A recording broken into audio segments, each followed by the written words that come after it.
Yeah, yeah, welcome back. So today I plan to do a very interesting problem, which probably you can use in your life also to maximize your wealth or portfolio. So this is called as a portfolio. Uh, this is a portfolio assignment problem. So the problem statement is as follows. Uh, an investor wants to allocate 1 unit of wealth among n assets. So it could be like different number of shares or fixed deposits or something which has some more other variable rate of return. You know, gives and he has a fixed unit of wealth which we are just taking it to be 1 unit of wealth which we want to allocate among n assets, and they are offering random rate of returns. So the rate of return is E1, E2 up to En because how n assets are there. So each one gives you a random rate of return. So could be positive sometime, could be negative sometime, but on an average, the expected value we expect it to be positive. So this is the portfolio from which now he has 1 rupee. He knows that uh, each of these uh, each of these assets gives me a different rate of return, which is market linked and so on and so forth. And I have an idea of what is the expected value of this based upon the past data. I have information that what is the expected value of the return or the mean of the return for each of the assets. And I also know the covariance or correlation between these. So the Q matrix, which is a n cross n covariance matrix, uh, its diagonals is basically the variance of a asset asset I with respect to its own mean. So it's the self variance, which is I write it as sigma I, and sigma ij is how does sigma ij is how does the ei, I'm sorry, ei minus ei bar, how does the ei minus ei bar correlate with ej minus ej bar, and then what is its expected value. So if it is IID kind of a thing, then of course this would be zero and this matrix will be diagonal, but you know that this is usually not the case. Like for example, when there is a pandemic, you would expect the pharma sector companies to have a positive correlation, like all of their stocks would be growing. So this among them this will show a positive correlation. But if you look with respect to aviation stocks will also have a correlation which is positive, as all of the stocks will either fall down simultaneously or go up simultaneously. And uh, during a pandemic period, probably between the aviation stock and the pharma stock, this may be a negative correlation, that is one goes up while the other goes down. But in otherwise normal times, this correlation would be between pharma and aviation could be zero. So anyway, I mean there is some temporal thing also associated with it, but we are not for the time being tracking the temporal variances also. We are just assuming that there is one covariance matrix which captures the behavior of the variation from the expected value of one with respect to other and also with respect to itself, its own variance and the covariance. Now, uh, now because we are allocating a rupee among the n assets x1, x2 to xn or n portfolios, so what do we have? First constraint, we have x1 plus x2 plus x3 and so on up to xn should be equal to 1. Now, first thing I will prove to you, I don't know, remember if I have proved to you earlier or not. So I will prove to you that this matrix Q is positive definite or positive semi-definite. So let us see that. This is the if I invest x1, x2 and xn amount in the n portfolios, then the first portfolio will give me a return of E1 x1, second will give me a E2 x2, the last will give me a return of En xn. I sum it all together, my return becomes y, which is summation of this E transpose x vector, which is E transpose x vector. And remember, these are decision variables that I will want to decide. So this is not a random variable. My performance based whatever decision I take, then my profit becomes random. But this I can decide that I will invest everything in pharma or only in one company in pharma or whatever. So that kind of a decision I can take. Having taken that decision, my return, however, is a random number. Now, what is the expected profit? Expected profit clearly is E1 bar x1 plus E2 bar x2 and so on up to En bar xn. And hence, we can now write the variance of our return on investment or profit as the expected value of y minus y by bar whole square, which is to take this vector here,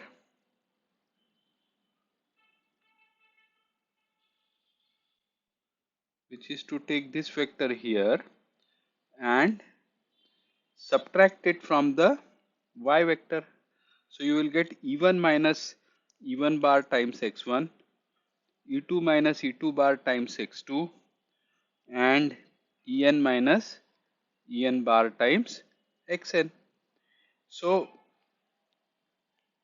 so this y minus y bar, the whole thing has to be squared, and so when you square n terms, summation of n terms whole square, then it is all possible two combinations, and therefore you can write this as summation I equal to 1 to n, inside of it summation j equal to 1 to n. So it's like a nested for loop into ei minus ei bar xi into ej minus ej bar xj. So I'm taking xi xj on one side and writing this. Now, because these are not the decision variables, this xi xj, when I take the expectation operator inside, the expectation operator is going to only apply on this, it's expected of this, and prior to that you can just write it as xi xj. So therefore, it is now just a I think by now we know enough amount of our matrix algebra is strengthened enough, so we don't have to work through this all over again. We now know enough of it that this can be written as x transpose q x. Is it not? So now we know that this can be written as x transpose qx, and so what happens to this? This is expected value of a sum of the of a non-negative number, because we have written it as square. So it is obviously the expected value of a non-negative number, and because it is a expected value of non-negative number, so therefore it means that it has to be greater than or equal to 0. So therefore x transpose qx is greater than or equal to 0, which means that q matrix is a positive semi-definite matrix, and it is symmetric is straightforward, because this is same as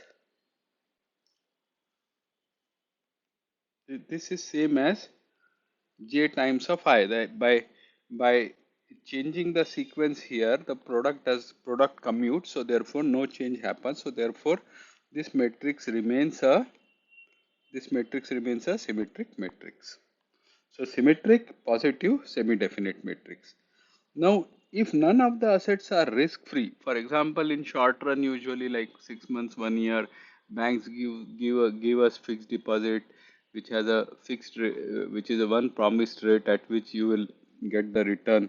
So then those assets become risk free.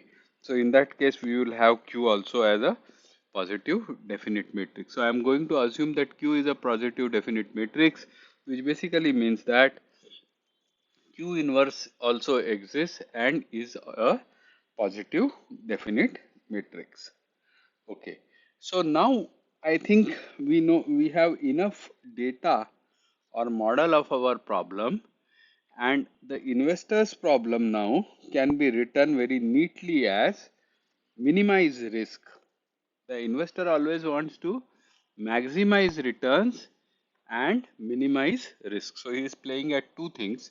So the variance of higher the variance associated with his investment, which means more that likely also that he may gain a lot or lose a lot with respect to his expected value, and that will usually have you that will usually cause you to worry, and butterflies will be there in your stomach. So you would not like variance to be high.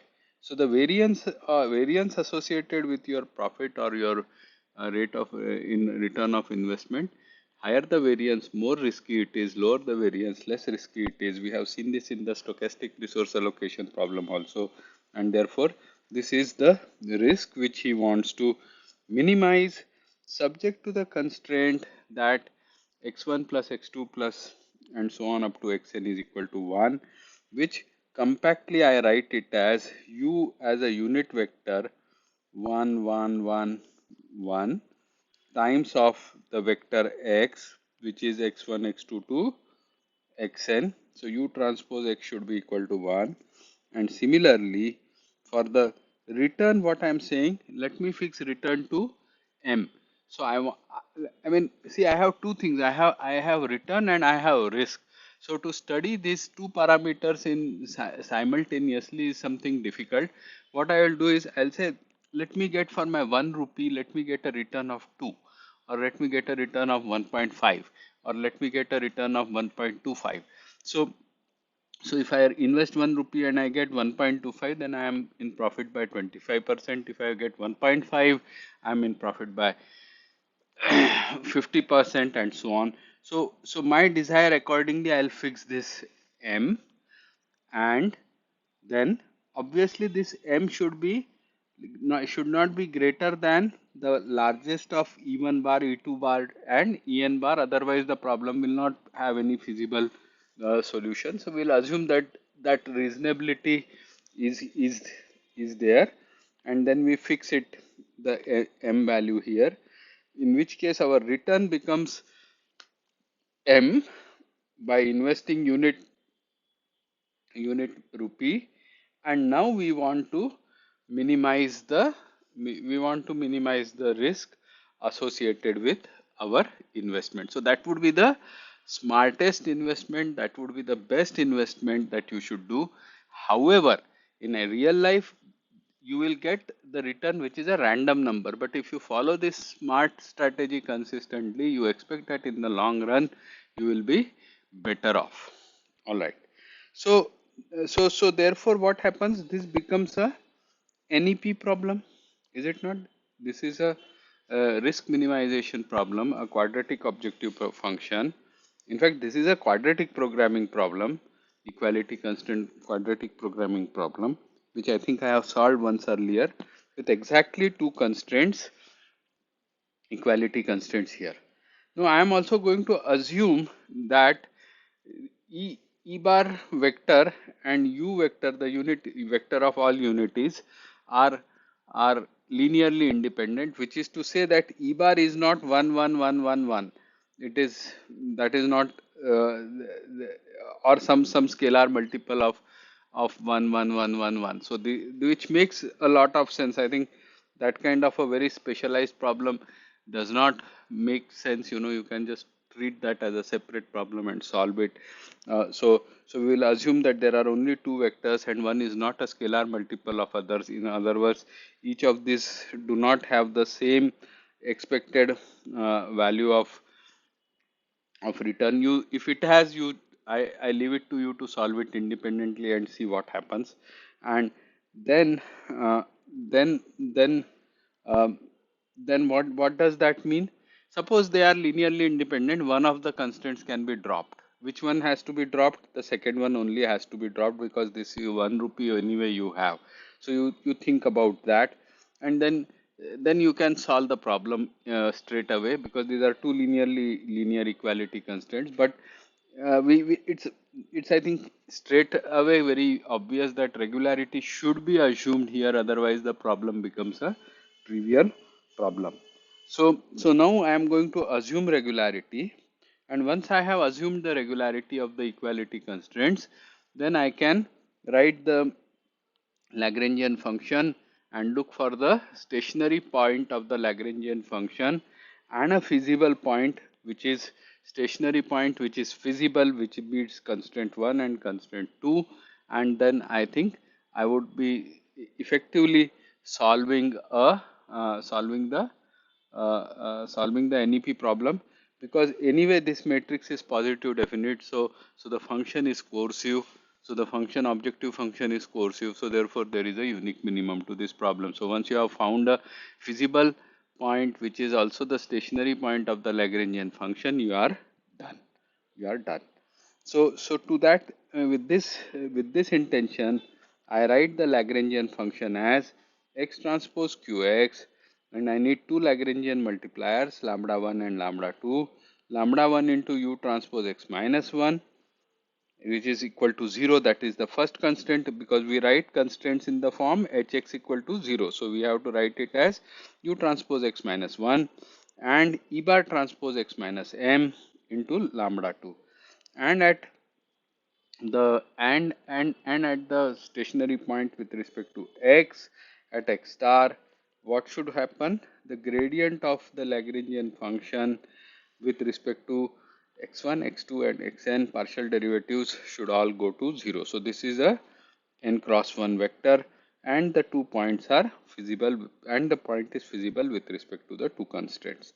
So now if you take, again we have done this enough, so I think uh, I can go over this quite uh, fast on this. The derivative of x transpose qx, where q is a n cross n matrix and x is a n cross 1 vector, can be written as 2q x star plus lambda 1 star unit vector plus lambda 2 star e bar vector is equal to 0. So the partial derivative of this is 2q(x star). The partial derivative of this is lambda 1 star times of u. Partial derivative of this is lambda 2 star of e bar, and this should be equal to 0. And u star, uh, that's the constraint number 1. And the thing is, u transpose x star should be equal to 1, and e transpose x star should be equal to m. So with this, how many equations I have now? I have n equations here, one equation here, one equation here. So I have n plus 2 equations, n variables in x, one lambda 1 and another lambda 2. So I have n plus 2 equations in n plus 2 to n plus 2 variables, and so I will write it in the matrix form straight away as 2qx. So I have missed out the 2 here. So because I have missed out the 2 here, I'll just modify this problem by multiplying by this half here. I'll put this half here, and then when I take the derivative, I'll get this as qx of star. And no, I'll just proceed. I'll write this as q times of x star plus u times of lambda 1 plus e bar times of lambda 2 should be equal to 0. That's the first constraint. Now this is a n cross n matrix, this is a n cross 1 vector, and this is a n cross 1 vector. So here we have covered n equations, and then u transpose x star is equal to 1. So this u transpose is a 1 cross n vector, and therefore with lambda 1 and lambda 2 we give 0 weights, and this becomes the n plus 1th equation should be equal to 1, and the last equation is E bar transpose x star should be equal to m. So again two zeros will follow, and I will get a m sitting here. So now this equation I have to solve. So let's see whether there is a solution to this equation. Let me go about solving this equation. So first thing that I do is I multiply this first n equations by q inverse. So if I multiply the first n equations by q inverse, then this matrix will become identity matrix. Q inverse q is identity. This one will become q inverse u vector. This one will become the q inverse e bar vector, and q inverse 0, which is nothing but 0. And remember, q inverse exists because q is a positive definite matrix. The other two equations are written as it is. Next, what I am going to do is I am going to multiply this first n equations by the row vector u transpose in one go, and subtract it from the n plus 1th equation. So what will happen when I have u transpose in? This becomes in, and then u transpose in becomes u transpose, and then when I subtract it from this equation, I get a 0 here. 0 vector, by the way, please understand this is a 0 vector, 1 cross n vector. Then u transpose multiplied by q inverse u is a scalar which is subtracted from this scalar 0. So I get minus u transpose q inverse u, and similarly here u transpose q inverse e bar is subtracted from 0 scalar. So I get minus u transpose q inverse of e bar, and since when I multiplied it by u transpose here, u transpose times 0 vector is a 0 scalar only, so 0 gets subtracted from 1, so I get a value 1 itself here. Now repeat the same thing here, multiply the first n equations by e bar transpose and subtract it from the last equation. So this 0 is this row is annihilated, becomes a 0 row here. If you want, you can specially write this as transpose to indicate that this is a 1 cross n row, and then I will get e bar. I have e bar transpose q inverse u subtracted here, so I get this number here. This is transpose of this, and both are scalar, so this is they are equal. And then I have multiplied it by e bar transpose, so I get e bar transpose q inverse e subtracted from 0, so minus of e bar transpose q inverse of e, and again e bar transpose 0 being a 0 scalar, and then subtracted from m, I'll get a m scalar here.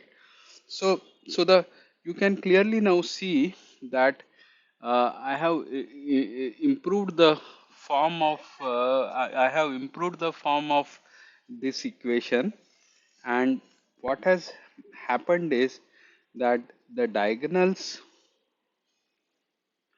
at these two diagonals are non-zero, are greater than, are less than, strictly less than 0, because q inverse matrix is a positive definite matrix. So u transpose q inverse u is greater than 0, e bar transpose q inverse e is greater than 0. So these numbers are negative, and these two numbers are some different numbers. They indicate a relation between u transpose and e bar. So suppose, let's for the time being suppose that this matrix has an inverse. We'll come to this whether it has an inverse or not. Then I can immediately write lambda 1 star and lambda 2 star as inverse of this matrix times 1 times of m, which means that I will get a column of say a column zeta here and another column tau here and multiplied by 1 and m. So therefore this first term can be written as zeta 1 times tau 1 zeta 1 times of the tau 1 times of n, and lambda 2 star can be written as zeta 2 times tau 2 times of m. Now let's see whether this matrix has an inverse or not. To check whether this matrix has an inverse or not, all we need to check is whether the determinant of this matrix is, we need to check that the determinant of this matrix is not equal to 0, which is to say that U transpose Q inverse U into E bar transpose Q inverse of E minus of E bar transpose Q inverse of U times the same, means the square, should be greater than 0. So this is what we need to check. So so I have written this matrix here, and this is the determinant associated with this matrix, product and the cross product. Now look at this nice simple trick that I do. Okay, let Q is a positive definite matrix. Q inverse is also a positive definite matrix. So a positive definite matrix has a square root matrix. So Q inverse of minus half becomes the another symmetric positive definite matrix, which is the square root of Q inverse. And so now let me write a vector P as Q to the power minus half times of U, and a vector Q as Q to the power minus half times of E bar. Then what is U transpose Q inverse of U? U transpose of Q inverse of U is nothing but P transpose of P, which is nothing but square of the length of the P vector, second term of the P vector, into E transpose Q inverse of E bar becomes the square of length of the Q vector, and U transpose Q inverse of U transpose Q inverse of E bar is U to the power Q to the power minus half into Q to the power minus half of E bar, and since these are symmetric matrices, this can be written as P transpose Q, and then that is squared, that is squared, so therefore P transpose Q square. So where P and Q are now the two new normalized vectors through the matrix square root matrix Q half. Now let us take P square and Q square common, this term common, then this can be written as 1 minus P transpose Q whole square divided by the second norm of P square into second norm of Q square. But then what is P transpose Q by length of P times the length of Q by Cauchy's chords inequality? This is the angle between these two, so cos theta, so this becomes cos square theta. So therefore 1 minus cos square theta is sin square theta. So very clearly length of the P square, which is greater than 0, length of the Q square, which is also greater than 0, and if the vectors are not collinear, which we have already seen that U and E cannot be collinear, otherwise the problem is trivialized, then the Q up to the power minus half of U and Q to the power minus half of E bar will also not be collinear. So the P and Q are not collinear, so theta angle is not equal to 0. So therefore sin square theta is also a number which is greater than 0.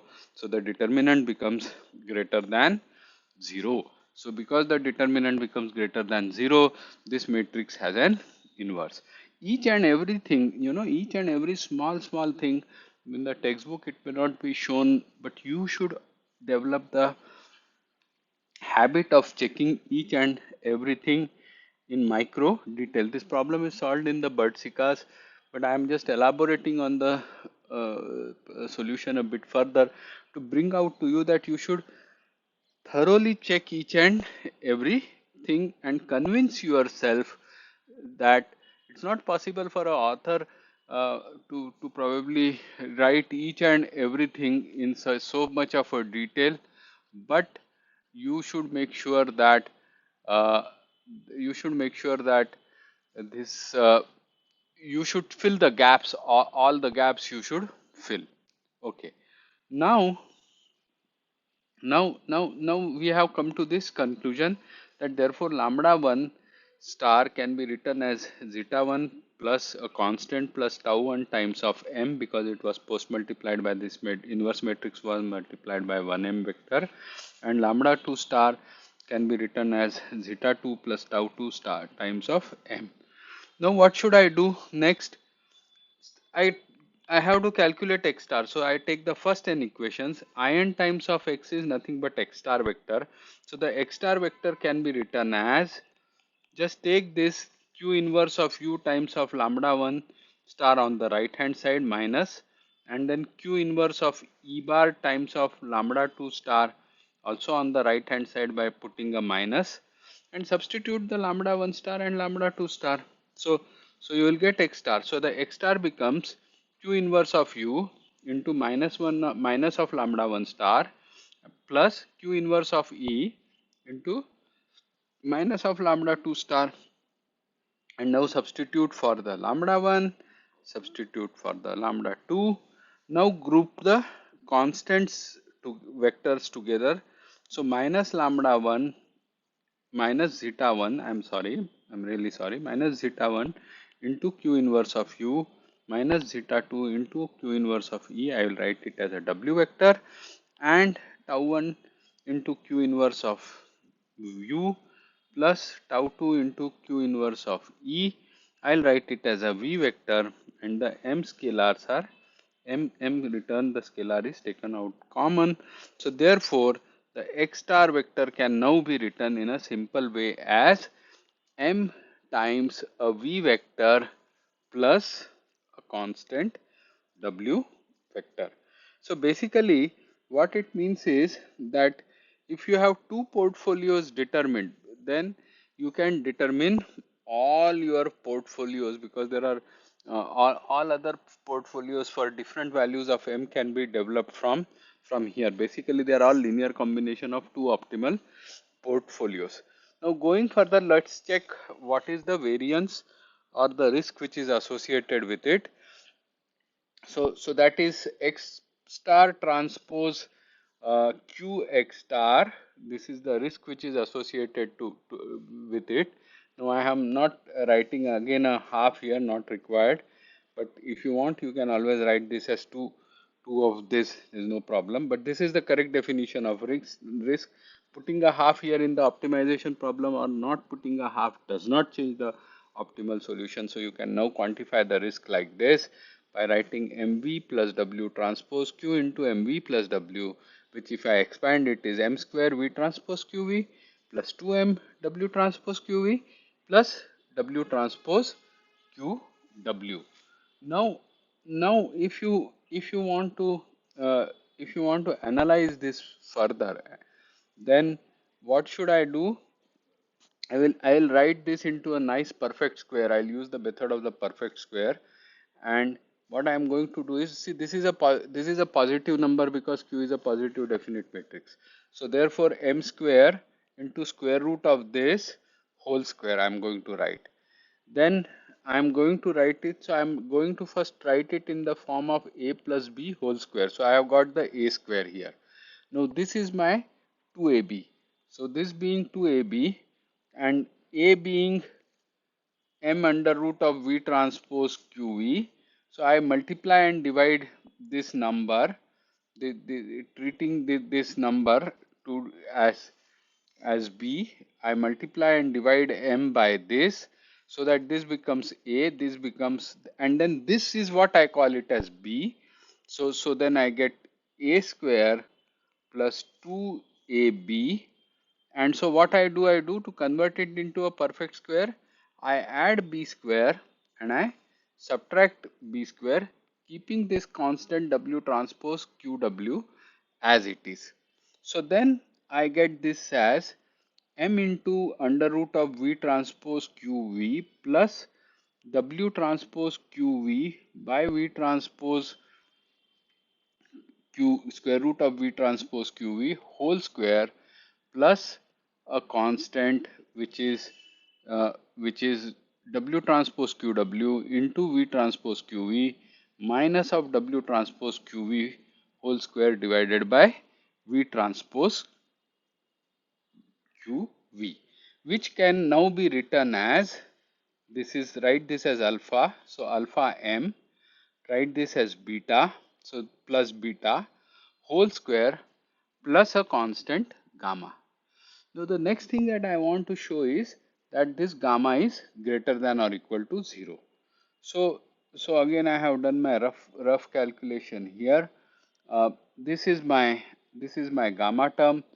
Again I do the same trick. I'll define uh, q to the power half times of w as a vector p, q times q to the power half times of v as the vector q.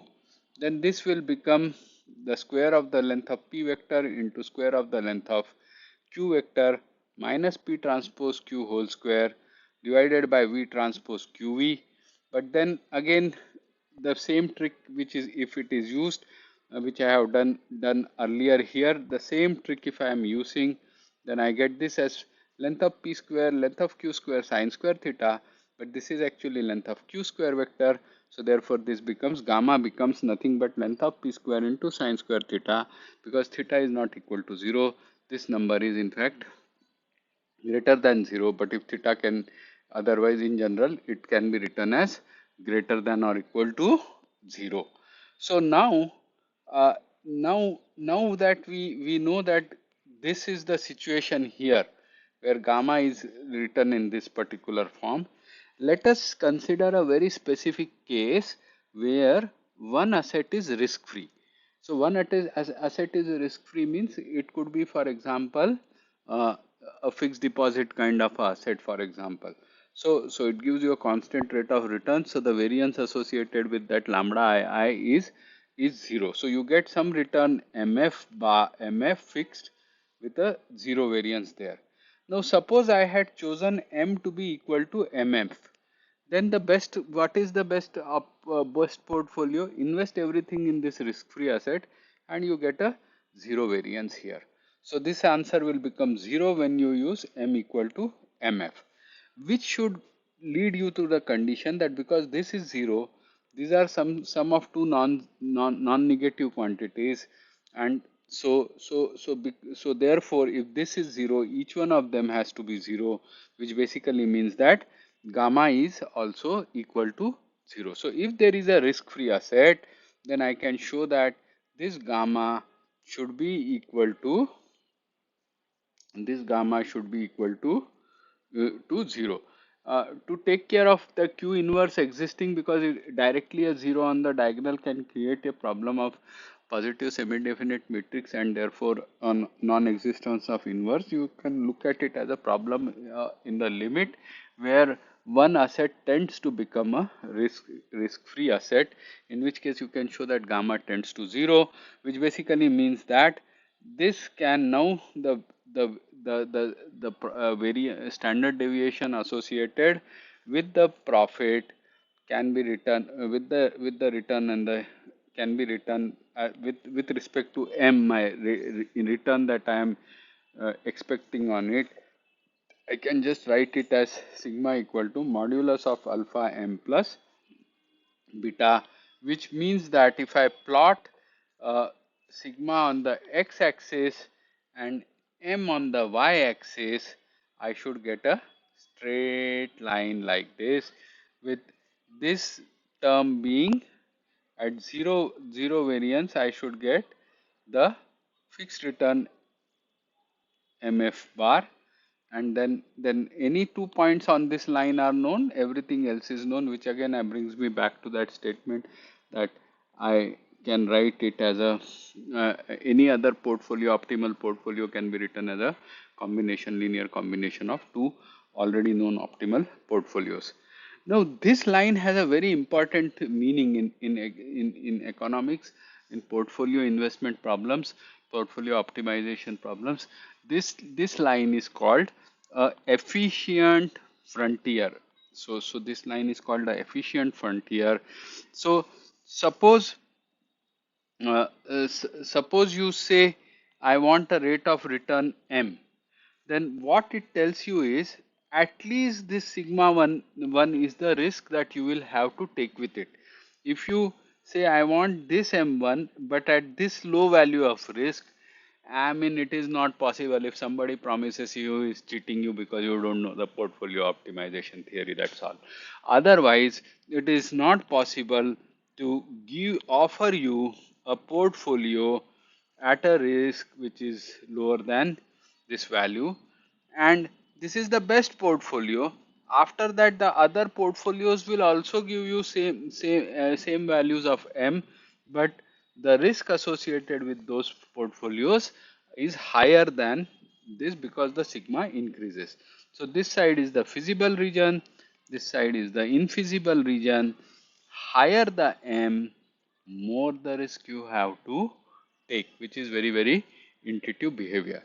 So with this, I think we are going to close with these two great examples on the one from physics and one from economics. We are going to close our NEP problem discussion. We want to move on, but I deliberately decided to do these examples because when you see optimization theory being used to very, very interesting examples, then you really appreciate why one should learn it and how much one has missed by not learning it so far in the life. Okay, with this, let's take a break. Thank you.